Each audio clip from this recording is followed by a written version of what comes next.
Welcome back to That Rugby podcast, brought to you by the Sports Booth, myself and Hughesy. Hughesy, how are you? You know, been better, I think, in sporting terms. I've been better. We had a rough patch for me at the moment for the teams I support, but you know what? That's what makes a true fan, is struggling through the hard times. Perseverance. Exactly right. You're getting through it. So, yeah.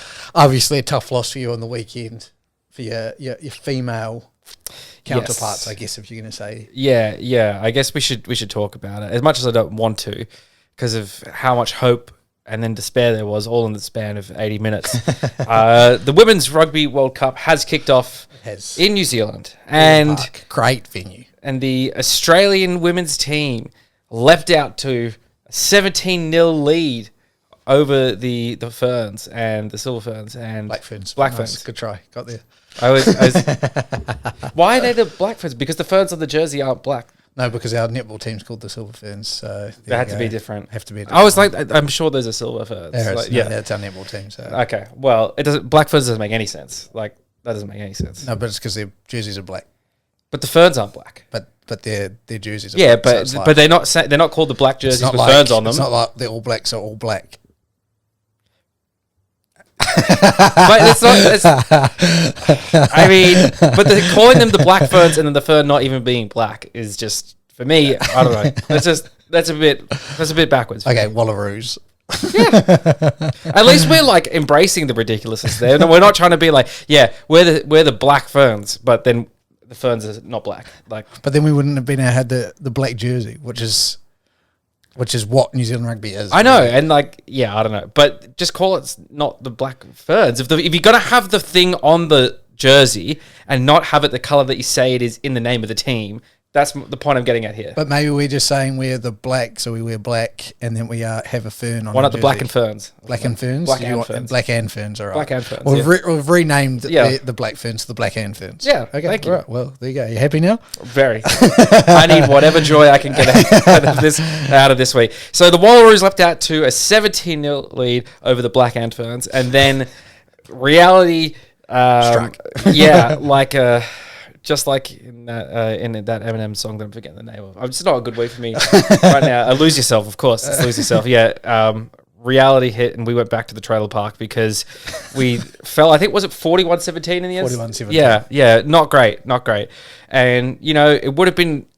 I was there, glued to my TV. I'm like, of course this is going to be it. Of course, the first time Australia wins in Eden Park in 40 years, it's going to be the women that do it and show us up. As it always bloody usually is, women showing us men up and showing us what to do and how to do it right. But no, they've been hanging around with their male counterparts too much and surrendered a nice big old lead. And the Black and Ferns came back and won the game, defended New Zealand honour. Defended Eden Park as well. Yeah. You can't lose to the Wallabies or Wallaroos side at Eden Park. No, I mean, it was a great start. Did it have me a little bit nervous? Of course it did. Yeah. But I trusted the girls and what they do and their preparation, and they got the job done. It wasn't the only game from the Women's World Cup. France spanked South Africa 40-5. Yeah, England ran riot. They're the clear favourites for a reason. So I actually just read today that each of them get 30 grand if they win the tournament. Not bad. Which, if they're on track to,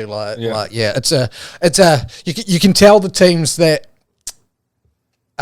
paid full-time players, and that's what I believe someone from, like, I want to say Grace Hamilton, it may not have been her, but she came out and said there was the difference there, 41-17. If we're professional players, that's probably not, they may have come back, but it's not a 41-17, you know, we're a team mainly full of amateurs, and it's at that level, it's not going to cut it. And you can see this England team is going to run riot through teams. And we saw what the Fijian did win the Super W comp, and you know they just were absolutely left in the dust by this English team, and it wouldn't surprise me if the Black Ferns get left in the dust by this English team as well. So, I mean, it's going to be an interesting tournament, I must say. There was a fascinating game, I believe it was yesterday, with Wales and Scotland, and Wales went ahead in the 77th minute, 15-10.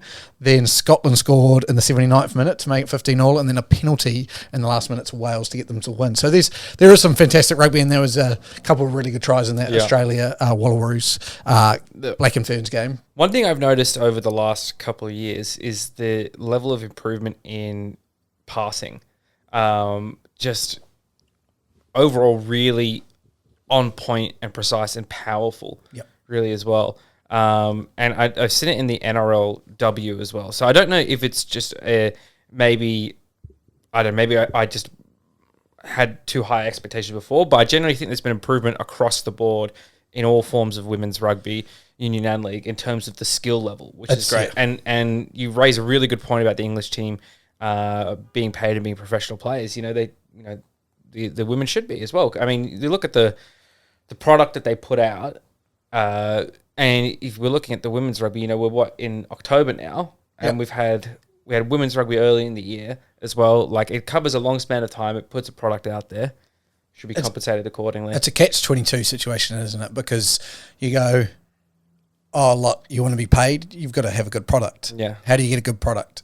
You are professional at that product, and you learn how to do it properly. So you can see the improvements there, and the money's there. Yeah, it just needs to be funneled. Exactly. It just needs to be invested in, like the NRLW has. We've seen the success that that's been having. So I mean, I was in Newey over last weekend while we didn't do the podcast last week, and at a pub in the outskirts of Newcastle, so not even in Newcastle, and there were old blokes. Obviously, I'm in Newcastle. Newcastle women are in the grand final. Yeah.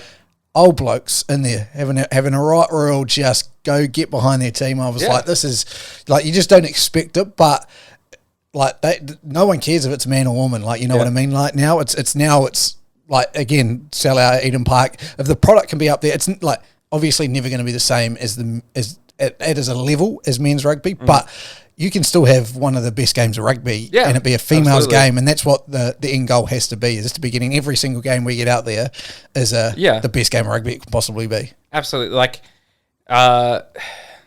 it's almost like Super Rugby isn't going to be the same level as international rugby, but you can still have one of the best games ever in a Super Rugby game, right? You have one of the most entertaining games to watch in Super Rugby, and so that's the way I see it, because there are the physical differences between men and women, and that is what it is.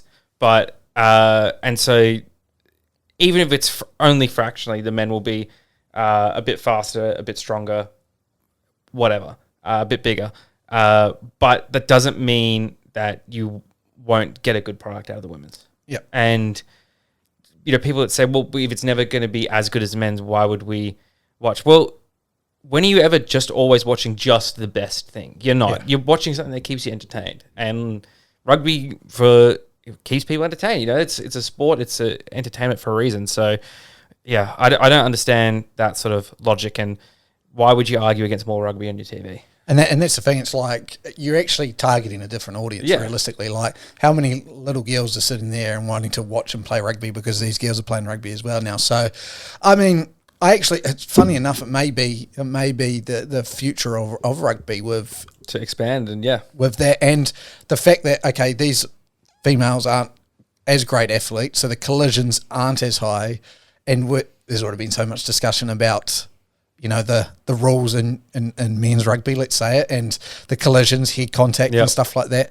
We could end up seeing a pretty dormant game in men's rugby, whereas female rugby, because they're not having the same level of contact, could become the highlight of our weekends. And it wouldn't surprise me if it does become a highlight of weekends for many around there. But yeah, that's taken over the at least the southern part of the world by storm. Yeah.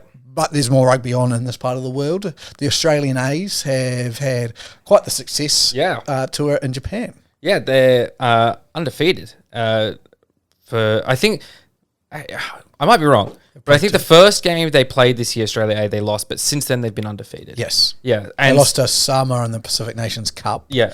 And that cost them the cup, but yeah, they have since then beat a strong Fiji side. Yeah, they look good. A lot of the players in there look good. It's been great. I think all around everyone's seen the benefit of bringing this program back. It's allowed Tom Banks to come back from injury and sort of test out the waters at a slightly lower level than having to go into a Bledisloe or whatever like that. He's got 2 forearm pads on. Yeah. I look at it a bit odd, but hey, that's pretty amazing. Like, it's been only a couple of months 100%. since we saw it bend like he was in a stop motion picture, like Chicken Run or something. Like, it looked bad, and he's able to get out there and do his thing. Some young superstars shining through. Tane Edmed particularly the fiery number 10 for the Waratahs, number 10 of the future for the Wallabies, I would hope. Ben Donaldson as well. Ben Donaldson as well, another versatile player, but also he's played at 10 for the Waratahs as well. A few good front rowers as well, like Langai Gleeson. No, he's a back row, isn't he? Back row, yeah. Back row. Good back rows like Langai Gleeson. And Ned Hannigan's had a decent outing. Yeah. Like he's been good. I think I was reading some criticism that he's like sort of like a Matt Phillip. Like he will always give his 100%, but his 100% is probably not quite good enough to get into the Wallabies. Yeah, the older is it Rob Simmons and that style Dean Mum of locks where it's like, don't get me wrong, bloody good locks. Yeah. Bloody good locks, but you select Rob Simmons in the Wallabies as an All Blacks fan. Yeah. I'm taking that. I'm pretty happy, you know. So, I mean, hopefully he can get over that hump. That's as well. Same with Matt Phillip. You don't want to be ever stuck in the Rob Simmons line of locking, but, you know, some people are. And again, I don't want to take away because Rob Simmons is a fantastic rugby player. Let's not get this wrong. He's super rugby and maybe just below Wallaby standard, but played enough games for the Wallabies to deserve that spot. He is a Wallaby, and no one will ever be able to take that away. He is a Wallaby. But he's not a Bledisloe Cup winning Wallaby, and that's probably what is a defining factor in the past 20 years of the Wallabies. Yeah, I mean you still look at players though like it's always brought back to Michael Hooper. You know, he's one of the Michael Hooper's the one of the few you can kind of go, it's not his fault. Yeah, yeah. You can pick out a handful of players over the last 20 years and you go, yep, you've given your all, and your all is good enough. We just haven't had the picture around it. It's a 15, arguably 23-man game. So yes. Yeah. I mean, the Australia A looking good. A couple of really good tries, and beating Japan, who are the 10th ranked team in the world, and you guys are 9th at the moment. So, making a clear, definitive point that you guys are better than the team below you in the rankings. Yes.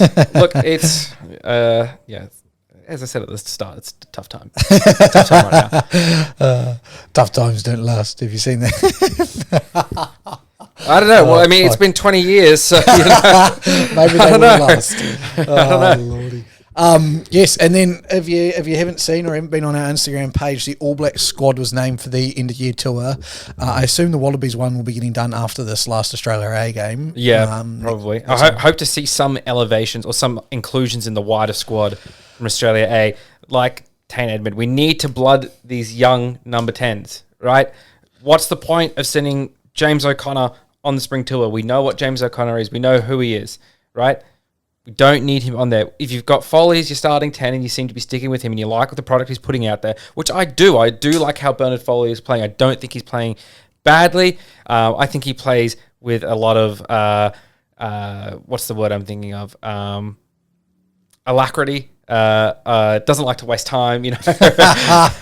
Very eager to get his hands on the ball. Look, I like what Bernard Foley's doing, and frankly, I think that's a good reason to include these other young number 10s, because you need to impart what Foley is doing to them to improve them as well, to start bringing them up, to pass on that veteran experience. Like, in my opinion, there should be one veteran number 10 taken on this tour and the rest young. Interesting perspective, because I was interested. The All Black squad was named. It is very similar. Yeah. Very, very deadly similar to everything that's been named throughout. Yeah. Even Davey McKenzie couldn't work his way back into the squad. Now he's been named in the All Blacks XV, which we'll discuss a little bit. But what is a good point, I guess, is that this is the end of your tour before a World Cup. So it is your last chance for players to get accustomed to that environment. Yeah, and I think it shows the difference between where the All Blacks are and where the Wallabies are. The All Blacks are refining their product right now. Yep. I think the Wallabies are still searching for their product. Okay, good point. Very good point. Like, yeah, we had to, you look at this rugby championship, we had good games, but it wasn't good enough, right? Split against Argentina, and Argentina are good, don't get me wrong, but we shouldn't have split against them. That should have been a 2-0. If the Wallabies want to make waves at the World Cup, then you need to 2-0 Argentina, right? And that's not, again, there's nothing negative against Argentina, but Argentina is a good benchmark to have of like, this is a good rugby team that is going to be tough to play, but they're a team that you need to 2-0, right? Always a quarterfinal team. Yeah. Like, never going to make the final probably, but quarterfinal team. Then against South Africa, split 1-1. That's it's pretty good, but if you watch the way we played in the first game, we could have won that 2-0 as well, and we didn't. We let it get away from us. There was mistakes and discipline cost us in that second game, and it got South Africa back in the first game and cost us a bonus point as well, which didn't matter in the end, but it could have. It could have if things went differently. In the next series, the All Blacks series, where we arguably should have won the first game, and we're not going to rehash all that conversation. But the Wallabies showed that they can match it with the All Blacks, right? Which is one of the biggest concerns was heading into for the Wallabies was like, can we even beat the All Blacks at home? And the answer is we can. We didn't do it, but we can. But it's the ill discipline. And there's just a number of players that are showing that. I mean, the face of Australian rugby at the moment with Michael Hooper out, it's hard to find. You know, like what's the identity of this Wallabies team? And I think that's what they're still trying to develop. Yep.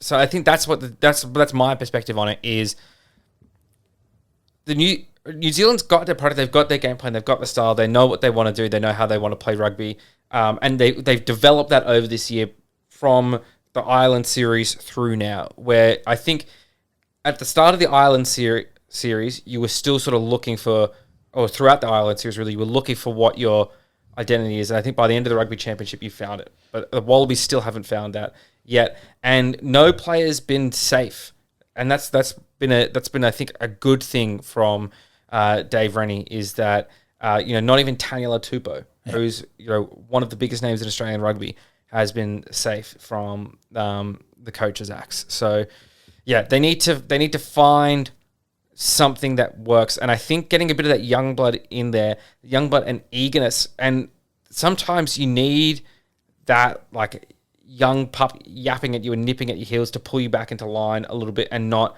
be lazy on plays, basically, which is, and I'm not saying the Wallabies are lazy, but we seem to be giving away penalties that are lazy. Yep. And that costs us in all of these games.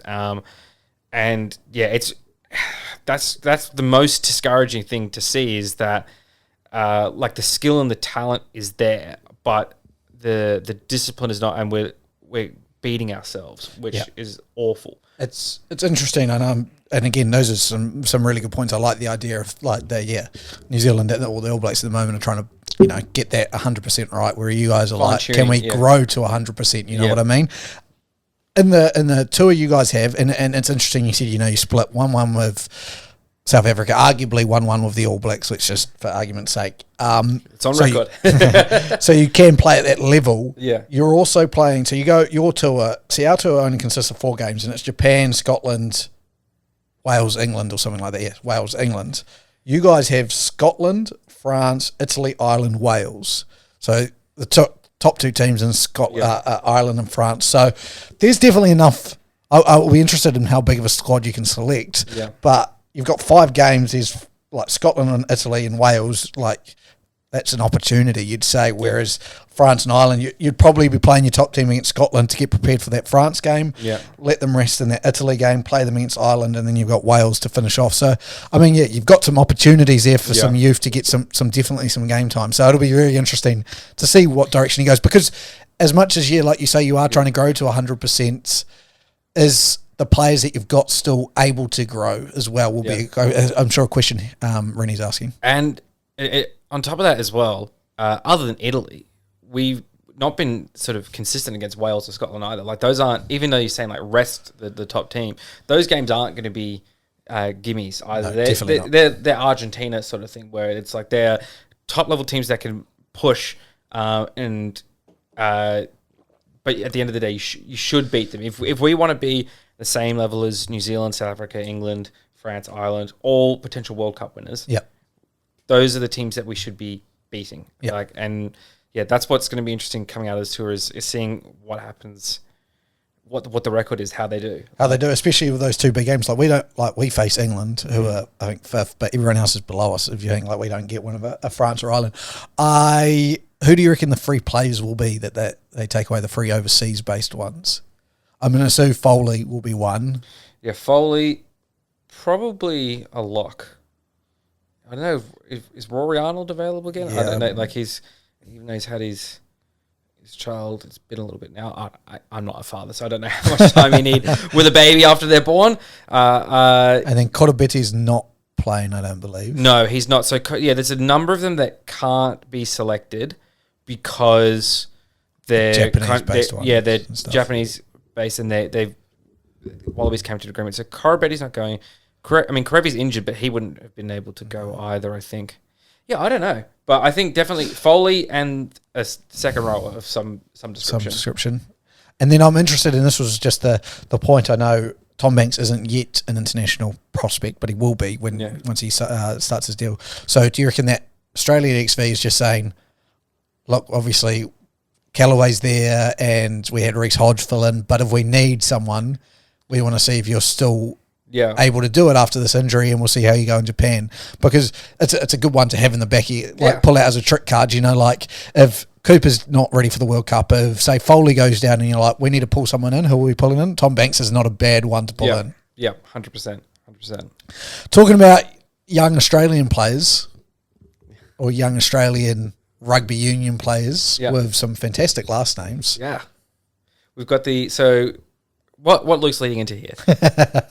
Over this last weekend, I forget the name of the tournament, but essentially the Waratahs under 15s, 16s, and under 19s, I believe, all played their Queensland counterparts. Maybe one of them played the Brumbies, but what I do know is that they all won. And in one of the games, there was a tremendous run by a young man with the last name of Fittler. And this is, Brad Fittler's son, affectionately nicknamed, I believe, the Tank. 105 kilos at 16 years old, and he just ran hard. The fullback tried to tackle him, I think bounced off him off camera, actually got out of camera shot from how hard he bounced off the appropriately named Tank. And great try. Stick with Union, kid. Stick with Union. I mean, it was fast. I just saw that. I was 16. That's a big lad. That is a big lad. Someone's been eating their non-organic chicken. That's human growth hormones if we've ever seen it. And that fullback wasn't small. He bumped off either. I was like, that's a big poly boy. He has just set the F down. So more than impressive, I would say. Yeah, we were talking a couple of months back about the Rugby World Cup that's coming up in Australia in 2027. Yep. 2027, yeah. So we think about that. That's 5 years away from now. He'd be 21 then, right? Yeah. Australian rugby, you've been given a lot of money for this World Cup. Go out and sign this man. Sign him to some good money. Right, Matt Burton's not coming to Union anymore. He's just signed a deal that's seeing him at the Bulldogs through 2025. Yep. At least. So, and he's been, he's getting everything that he wants. Blues jersey, Kangaroos jersey, everything. He's probably not going away. We might have lost out on that one. Suwali, he's playing for Tonga. He's Samoa. Is he really? I thought it was Samoa. He's Samoan. Who am I thinking of that's playing for Tonga then that could have played for Australia? Daniel Tupou? No. Big name. Talakai? Jason Taumalolo couldn't play for Aussie? No, not Taumalolo. No, there was one that was there saying he was going to be picked in Australia, and then he said, no, I'm playing for Tonga. Well, it's not Suwali. I can name you. It would be Taumalolo, Kolomatangi, Kafusi. No. Vanilla Blake. I need to know this now because there's definitely it was another one of those ones where it's like a defection, Mal Meninga going off kind of thing. Tonga Rugby League World Cup. Anyway, but look, fine. So he's playing for Samoa then. Suwali. He could David Fafita. That's who it is. Oh yeah, David Fafita. Yeah, told you a big name. That's a big name. I don't even know if he'll start for them. Yeah, but he defected. Anyway, so Suwali playing for Samoa, right? Could still nab him, I reckon. He's still quite young. If you're going to make a play for him, he hasn't necessarily committed to anything, I think. So Yeah. Let's see what happens there. I think Burton, because he signed that extension with the Bulldogs, is probably off the cards. Yeah. That's my reading. Suwali, as far as I'm aware, hasn't signed any recent He extension. definitely hasn't. So again, and a good signing. I was just trying to find the guy, Max Jorgensen. We talked about him before. So that's the first, I think, win already. Like you said, why? As much as Suwali is a fantastic talent, why if you can beat these guys before they go to rugby league? And this is the talk, and I'm going to do a video on it eventually. Is Super Rugby and we've discussed this before, but NRL has 16 teams, soon to be 17. 16 of them are from Australia. You've got 5 teams competing in that with contracts in rugby union. You need more Australian Super Rugby teams. So I think there's got to be a change. The more and more I think about it, you're going to lose this battle in Australia if it keeps going that way. You're going to get decent talent because the best of the best will make rugby teams, but those fringe talents that aren't 100, we don't know. The fringe talents that then can turn into gold. Like, let's look at Matt Burden. Like, even Angus Crichton, who we knew was really good. Well, yeah, there's a lot of like Australian schoolboys rugby players that are now superstars in the rugby league. Yep. Right, and you've got to think, why weren't these guys on top of the hit list for Australian rugby? There's Trebojevich's in there. There's the Cameron Murrays and Angus Crichton, who you mentioned, and things like that as well. Like, these are like the players that are the faces of rugby league. They're the best of the best in rugby league, origin level players, international level players. But rugby union had them at one point and lost them. Yeah. So I think that's the thing with that signing of Max. That's the first one because there was definitely noise of rugby league talents. Kalen Ponga went to, I know he's Queensland, but he went to a rugby school and played rugby at school. So you go, just get onto them before they can go to these league places. So that's. I mean, Kalen Ponga's Western Australia. He shouldn't be allowed to play Origin. Don't know. Like, Origin should be for players only from New South Wales and Queensland, and only that can only play for Australia. Like, if they're from anywhere else in Australia, they can't play. Disgusting. Kalen Ponga, get out. Can't even believe that people would think that's all right. I know, it's disgusting. James Tedesco, get him out. He played for Italy. Get him out. Yeah. Disgusting. Oh, despicable. I just, Origin used to be about Australia, and Australians. Rugby podcast. Let's bring it back. So, I mean, again, Fittler looking like a beast, playing like a beast. There's some big names coming through. Sign him to big money, and he will bring in attention as well because he's got the last name Fittler. Like, exactly. That will bring in rugby league watchers, like rugby league viewers, who'll be like, I can't believe that rugby stole another rugby league player, right? And they'll watch it out of spite, which is great. Exactly. Do it. Love it. I mean, I can't disagree anymore. I sit here and I think the opposite with the Warriors. Yeah. The Warriors have one team. You tell me that you can't sign a rugby player. Yeah. And like Sean Stevenson, I don't know if you heard the name before. Yeah. I think I saw actually you post about it. I posted about him, because the Dolphins are gonna put their name in the hat. And All Black, he's been fantastic this year for North Harbour and the NPC.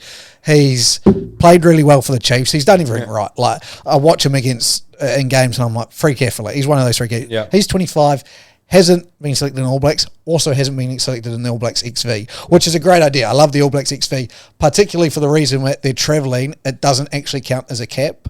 So players like Levi Amor, who plays for Moana Pacifica, is still eligible even if he plays for this team to play for Samoa, Tonga, even Australia, because he was grew up there. Yeah. So I look at it and I go, there's a good chance Sean Stevenson could end up at the Dolphins. And I'm like, the Warriors, what are the Warriors doing? Like, you've got the opposite way of... Yeah, they've got an easier time of it, yeah. The Warriors. But rugby podcast. Bring it back into focus. So yes, an All Blacks XV was named. It starred a lot of the players that missed out on the All Blacks selection. Patrick Tuipulotu, the big one, captain in it, and Damien McKenzie. I love these. I think these are fantastic. I think we should have Australia A versus New Zealand XV as well. Kind of rough calling it New Zealand XV because then all the players on the bench are like, so what am I not in the team, whatever, because I'm not in the under 15. What is it with you guys who picking terrible team names? Like, Australia don't make A, sense. Like, why not? Why are they not Australia B? Surely Australia A is your... No, because it's like house numbers. So like if you have number 10 and then but you've also have a house that shares a driveway, it's house 10 and house 10A. So that's why. That's what makes sense. No, it doesn't. Yes, it does. Because it's a lesser team. It's how, yeah, and so It should be the B team. Well, no. So with the housing, so if you share the common driveway, the house that owns the driveway, aka the better house, is the number 10. The house that has to share the driveway, right, and so has to. But can I just ask, is it your B team? Huh? Is it your B team? It's our second team. So your B team. Like the B doesn't necessarily mean second. Okay, so why don't you call it Australia's second? I wouldn't have minded that. You wouldn't have minded that's that. fine. Yeah. Australia 2. Yeah. Australia 2. Australia A. No, it's called Australia A because I think I saw a post where if they were ranked in the rankings, like world rankings team, they would be on the same level as the Wallabies right now. So it was just like it's like when you copy a file in a folder and it's just like one copy. So it's like this. That's what it means. Yeah. I see. I get it now. Because we're so good, we could field two teams of exactly the same level. That's why they're called Australia A. That's why we're so fucking deep in talent. You know? Yeah. We're all equally mediocre. Golden. That's the rugby world right now. Yep. Miserable for me as usual. Yeah. Typical. Yeah. Hey, look, the Waratahs have improved this year. Yes. Yeah. The Waratahs. Let's get back to Super Rugby already, right? Yeah, we're getting close. Final signings being made. Teams to be announced very soon. Pre-season to begin ripping and tearing for those lads. We'll keep you up to date though for all of especially the Women's World Cup as we go forward. Any big topics? Get some redemption going, Wallaroos. Yeah. Can you still do it? Can you come back from the who knows claws of defeat and win? Probably not. Probably not. For now, thank you for joining us. We will see you next time. Goodbye. Peace.